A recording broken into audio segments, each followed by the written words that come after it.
بسم اللہ الرحمن الرحیم۔ السلام علیکم، welcome to my channel Fatima Story Centre. نئی اپڈیٹس کے لیے ہمارے چینل فاطمہ اسٹوری سینٹر کو سبسکرائب کر لیں اور بیل آئیکن کے بٹن کو پریس کر دیں تاکہ ہر نئی آنے والی ویڈیو آپ تک پہنچ سکے۔ شکریہ۔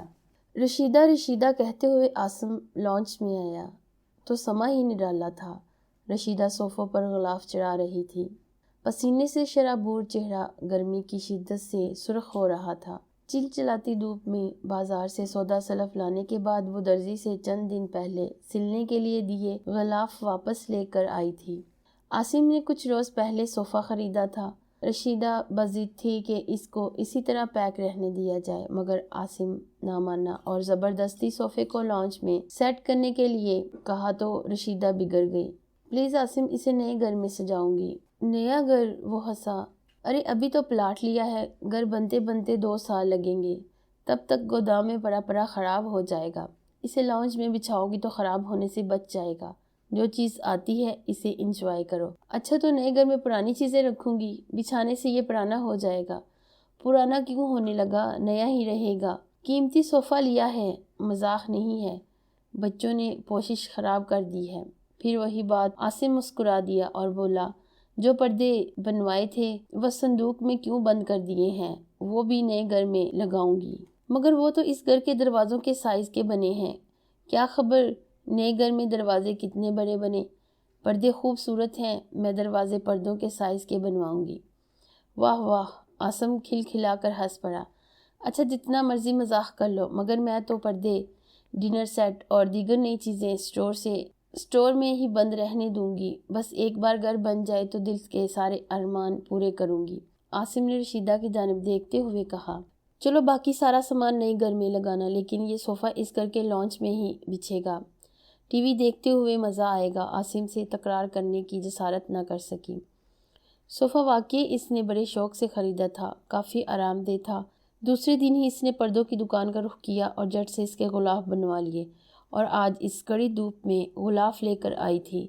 کھانے پینے کی ہوش نہیں تھی اور غلاف چڑھانے میں مصروف تھی۔ رشیدہ، عاصم اس کے قریب آ کر کھڑا ہو گیا۔ ارے اتنے خوبصورت صوفے کا بیڑا غرق کر دیا ہے، بڑا ہی بدنما لگ رہا ہے۔ کوشش کی حفاظت کے لیے غلاف چڑھا رہی ہوں، رشیدہ نے کہا۔ 2 سالوں میں اگر خراب ہو جاتی تو نئی پوشش کروا لیتے۔ بہت ہی ضدی ہو، صوفے کا ستیہ ناش کر دیا ہے۔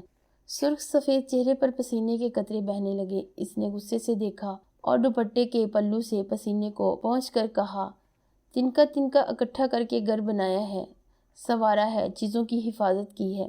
رشیدہ پلیز، مادی چیزوں کو اتنی اہمیت نہ دیا کرو، ان کی کوئی وقت نہیں ہوتی، یہ یہیں رہ جائیں گی۔ تم بچوں کا اور اپنا خیال رکھا کرو۔ تو کیا میں بچوں کا خیال نہیں کرتی ہو، لیکن چیزوں کو بڑی اہمیت دیتی ہو۔ رشیدہ کے ہاتھ تیزی سے غلاف چڑھانے میں مصروف تھے، یکدم رک سے گئے۔ عاصم، اگر میں گھرداری میں دلچسپی نہ لیتی تو آپ نے ہی شور مچانا تھا کہ تم کام چور ہو۔ بس اس موضوع کو چھوڑو۔ عاصم نے بریف کیس سے گھر کا نقشہ نکالا اور صوفے پر بیٹھتے ہوئے بولا، پلیز قریب آ کر بیٹھو، یہ سارے بور کام بند کرو، کام کی باتیں ہو جائیں۔ رشیدہ نے جلدی آخری صوفے کی کرسی پر غلاف چڑھایا اور وہ عاصم کے قریب آ کر بیٹھ گئی۔ خوشی سے اس کا چہرہ چمک اٹھا۔ کاش گھر میری مرضی کا بنے، 100% تمہاری مرضی سے بنے گا۔ عاصم، میں چاہتی ہوں کہ خوبصورت سا پھولوں سے بڑا لان ہو اور اس کی ہریالی ہر کمرے سے نظر آئے۔ کتنا مزہ آئے گا جب صبح سویرے کمرے کے پردے ہٹاؤں گی تو پھولوں سے بڑے گارڈن کو دیکھ کر۔ عاصم نے اس کی بات کاٹتے ہوئے کہا، سنہرے خواب دیکھنا بھی چھوڑ دو اور طرح کے منصوبے بھی۔ کیوں؟ بھئی اللہ کو منصوبے بنانے والے لوگ پسند نہیں ہیں۔ خدا کا اپنا منصوبہ ہوتا ہے، نہ جانے تقدیر میں اس نے کیا لکھا ہوتا ہے۔ رشیدہ نے جواب دیا، بڑی مایوسانہ باتیں کرتے ہیں، ابھی تک تو اللہ نے ہمارے لیے اچھا ہی لکھا ہے اور اچھا ہی آئندہ زندگی میں ہوگا۔ آمین۔ عاصم نے میز پر نقشہ پھیلا دیا اور رشیدہ سے رائے لیتا گیا۔ وہ کہتی گئی، یہ بھی ہو اور وہ بھی ہو، کھلے بڑے کمرے، راہداری، ڈرائنگ روم کشادہ۔ عاصم نے بات کاٹتے ہوئے کہا، تم تو ایک محل کا خواب دیکھ رہی ہو، 1 کنال کے پلاٹ میں اتنا بڑا گھر کیسے بن سکتا ہے؟ یہ جو پھولوں کا بڑا لان ہے 2-4 کنال کا ہے اور گھر 2 کنال میں، یعنی 6 کنال کا پلاٹ لینا چاہیے۔ عاصم، دیکھے نا، گھر روز روز نہیں بنتے، کم از کم 2 کنال کا تو ہو۔ رشیدہ، ہمارے 2 بچے ہیں، بیٹی سسرال چلی جائے گی اور بیٹا پتہ نہیں ہمارے ساتھ رہتا بھی ہے کہ نہیں۔ کیوں نہیں رہے گا بھئی، ملازمت کے چکر میں دور دراز بھی تو رہ سکتا ہے۔ پیچھے ہم 2 میاں بیوی اکیلے، لو بچے آتے جاتے رہیں گے۔ رشیدہ، میرے وسائل 1 کنال کا گھر بنانے کے نہیں ہے، تم 6 کنال کے خواب دیکھ رہی ہو۔ وہ پھیکی سی مسکراہٹ لبوں پر لاتے ہوئے خاموش ہو گئی۔ کیا ہوا ہے؟ بس تقدیر ہی خراب ہے، ساری زندگی کفایت شعاری کی ہے، آپ کا پیسہ ناجائز نہیں اڑایا، اور اب گھر بننے کی باری آئی ہے تو آپ کے ذرائع نہیں ہیں۔ عاصم کا دل بہت دکھا، وہ رشیدہ سے بے پناہ محبت کرتا تھا، اپنی قسمت پر ناز بھی تھا کہ قدرت نے اتنی اچھی بیوی عنایت کی ہے، وہ اس کو دکھی نہیں دیکھ سکتا تھا۔ رشیدہ، خدا کے لیے اداس مت ہو، جیسا تم چاہو گی ویسا ہی ہوگا۔ رشیدہ کا چہرہ کھل اٹھا، وہ مسرور سی باورچی خانے میں عاصم کے لیے چائے بنانے کے لیے چلی گئی۔ وقت کا پہیہ چلتا رہا، 2 سال بیت گئے تھے مگر گھر ابھی تک مکمل نہیں ہوا تھا۔ رشیدہ کی خوشی کی انتہا نہیں تھی کہ وہ سارا دن پاگلوں کی طرح بازاروں میں گھومتی رہتی، کوئی نہ کوئی چیز ضرور خرید لیتی۔ 2 سالوں سے نئے کپڑے نہیں بنوائے تھے، اسے ایک ہی جنون تھا، گھر مکمل ہو جائے گا تو نئے کپڑے بنائیں گے۔ رشیدہ کی خواہش دیکھ کر عاصم نے بینک سے قرضہ لے لیا اور رشیدہ کی مرضی کے مطابق گھر بنتا گیا۔ وہ سائٹ پر جاتی تو اس کا جی کرتا کہ فوراً گھر بن جائے اور وہ اس میں شفٹ ہو جائے، لیکن گھر کے اتنے چھوٹے کام تھے کہ مزید 6 ماہ درکار تھے۔ ایک روز اس کی پرانی سہیلی آ گئی۔ رشیدہ کی سرگرمیاں دیکھ کر وہ بولی، خدا کے لیے اپنی صحت کا خیال رکھو، رنگ پیلا ہو رہا ہے اور چہرے پر پہلے جیسی سفیدی بھی نہیں ہے۔ کیا بات ہے، تم نے گھر بنانے کے چکر میں کھانا پینا چھوڑ دیا ہے؟ بس ثنا، کیا بتاؤں، اتنی مصروف ہو گئی ہوں، بازار کے چکر تقریباً روز لگتے ہیں اور کئی گھنٹے سائٹ پر وقت ہی نہیں ملتا کہ کچھ کھا پی سکوں، تو بچوں کا کون خیال رکھتا ہے؟ شکر ہے کہ میری ملازمہ بہت اچھی ہے، ان دنوں میرا بہت ساتھ دے رہی ہے، بچوں کو کھلاتی پلاتی ہے اور تیار کر کے اسکول بھیج دیتی ہے۔ عاصم اکثر گھر پر ہوتے ہیں اور بچے ان کی نظروں کے سامنے رہتے ہیں۔ عاصم کو سائٹ پر بھیجا کرو، تم گھر پر آرام کیا کرو، بہت کمزور ہو گئی ہو۔ رشیدہ مسکراتے ہوئے بولی، گھر بننے کے بعد ایک ہی دفعہ آرام کروں گی، جانتی ہو، ٹھیک 6 ماہ کے بعد میں نئے گھر میں شفٹ ہو جاؤں گی تو پارٹی پر اپنی تمام سہیلیوں کو بلاؤں گی۔ رشیدہ، انشاءاللہ ضرور کہا کرو، خدا خیریت سے وہ وقت لائے۔ آمین۔ یہ کہتے ہوئے وہ باورچی خانے میں ملازمہ کی مدد کر کے چائے کی چیزیں ٹرالی میں لگانے لگی۔ وہی پرانا ٹی سیٹ سالوں سے چلتا آ رہا تھا۔ لانچ میں ٹرالی لے کر پہنچ گئی۔ ثنا پیالیوں کو دیکھ کر ہنس پڑی۔ رشیدہ، کتنا سنبھال کر رکھا ہے تم نے، میں 10 سالوں سے یہی ٹی سیٹ دیکھ رہی ہوں۔ محترمہ، اتنے خوبصورت برتن خریدے ہیں کہ ان کو دیکھو گی تو دنگ رہ جاؤ گی، لیکن برتن ہیں کہاں؟ بھئی بند پڑے ہیں، استعمال کرو، دل خوش کرو، جب نئے گھر میں جاؤ گی تو اور برتن آ جائیں گے۔ تھوڑا سا وقت رہ گیا ہے، پھر اللہ کرے گا سب چیزوں کو استعمال کروں گی، بس آج کل بہت تھکاوٹ رہنے لگی ہے، سر چکرا سا جاتا ہے۔ دیکھو رشیدہ، میں تمہاری بچپن کی سہیلی ہوں، بہنوں جیسی ہوں، خدا کے لیے اپنا خیال کرو، مجھے تشویش ہونے لگی ہے۔ ثنا نے وہی جملے پھر دہرائے۔ کیا کروں ثنا، اپنا خیال کرو، یہ گھر ور بنتے رہتے ہیں، زندگی میں صحت ایک مرتبہ خراب ہو جائے تو مشکل سے ٹھیک ہوتی ہے۔ اچھا لیڈی ڈاکٹر صاحبہ، تمہاری باتوں پر عمل کروں گی۔ کافی دیر تک دونوں سہیلیاں باتیں کرتی رہیں اور اس کے بعد جو ہی ثنا گئی، رشیدہ فوراً تیار ہوئی اور بازار پہنچ گئی۔ کافی دیر تک ایک دکان سے دوسری دکان میں سجاوٹ کی چیزوں کو دیکھتی، پسند کرتی اور فوراً لے لیتی تھی۔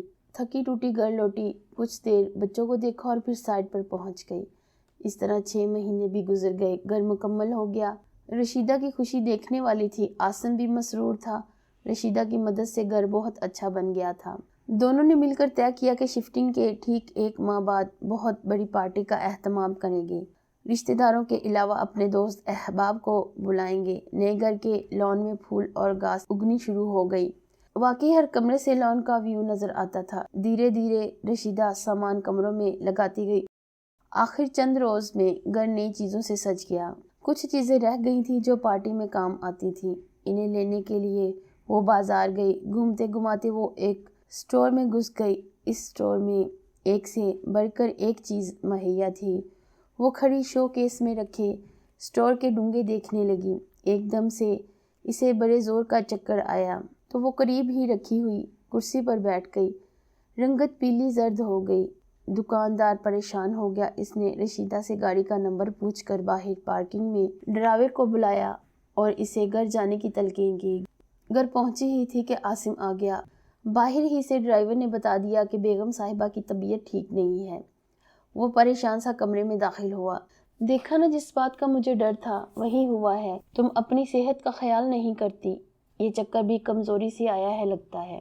تھکاوٹ محسوس ہو رہی تھی، اس سے چکر آ گیا ہے۔ فکر کی کوئی بات نہیں ہے، اب میں فارغ ہو گئی ہوں، اپنی صحت کا خیال کروں گی۔ رشیدہ نے بستر سے اٹھنے کی کوشش کی۔ لیٹی رہو۔ عاصم مسلسل پریشان تھا مگر رشیدہ اسے تسلیاں دے رہی تھی۔ کچھ روز یوں ہی بیت گئے۔ پھر ایک روز باورچی خانے میں کچھ پکا رہی تھی کہ پھر اس کا سر چکرایا اور وہ کاؤنٹر کے سٹول پر بیٹھ گئی۔ ملازمہ نے بڑی مشکل سے اسے کمرے تک پہنچایا اور عاصم کو دفتر فون کر کے اطلاع دی۔ وہ بھاگا ہوا گھر داخل ہوا اور زبردستی رشیدہ کو اپنے دوست کے کلینک پر لے گیا۔ وہ ایک ماہر سرجن تھا۔ اس نے چند ٹیسٹ تجویز کیے اور کہا، عاصم تم ان ٹیسٹوں کی رپورٹ لے کر آنا، پھر دوا تجویز کروں گا۔ عاصم نے اس وقت بڑی ہی اچھی لیب سے رشیدہ کے ٹیسٹ کروائے اور وہ رزلٹ کا انتظار کرنے لگا۔ طرح طرح کے وسوسے بیدار ہو رہے تھے۔ ٹھیک 2 دن کے بعد وہ رپورٹ لینے کے بعد رشیدہ کو ہمراہ لے کر نعیم کے کلینک پہنچ گیا۔ رشیدہ کا سی ٹی اسکین جو ہوا تھا، اس کی رپورٹ دیکھ کر نعیم نے کہا، عاصم اللہ جو کرے گا بہتر کرے گا، تم آپریشن کروانے کے لیے مزید چند ٹیسٹ کروا لو۔ اگلے ہفتے آپریشن میں کروں گا، انشاءاللہ کامیابی ہوگی۔ عاصم رشیدہ کو لے کر اس لیب میں پہنچا۔ ٹیسٹ ہوئے۔ 1 ہفتے کے بعد ہسپتال میں نعیم نے رشیدہ کو داخل کیا اور دوسرے دن آپریشن ہو گیا۔ 5 گھنٹوں کے بعد جب نعیم آپریشن تھیٹر سے باہر آیا تو خاصا پریشان دکھائی دیا۔ عاصم نے پریشانی سے پوچھا، کیا بات ہے؟ کیا آپریشن کامیاب ہو گیا ہے؟ نہیں، افسوس سے کہنا پڑتا ہے کہ کینسر تمام وجود میں پھیل چکا ہے اور میں کس منہ سے کہوں کہ بابی چند ماہ کی مہمان ہے۔ عاصم تھا تو ایک گوشت پوست کا انسان۔ نعیم کی اس بات سے وہ ٹھنڈا برف ہو گیا۔ ہسپتال کے در و دیوار گھومتے ہوئے دکھائی دیے۔ اسے یوں لگا جیسے اس کا دل کسی نے مٹھی میں لے کر مسل دیا ہو۔ نعیم نے آگے بڑھ کر سہارا دیا اور دیوار کے ساتھ لگے ہوئے بینچ پر بٹھا دیا۔ رشیدہ کا اپنے گھر کا خواب تو پورا ہو گیا تھا مگر اس ایک خواب کے لیے اس نے باقی تمام خوشیوں اور خوابوں کو کھو دیا تھا۔ اگر یہ کہانی آپ کو پسند آئی ہے تو اسے لائک کر دیں اور کمنٹ میں اپنی رائے کا اظہار ضرور کریں۔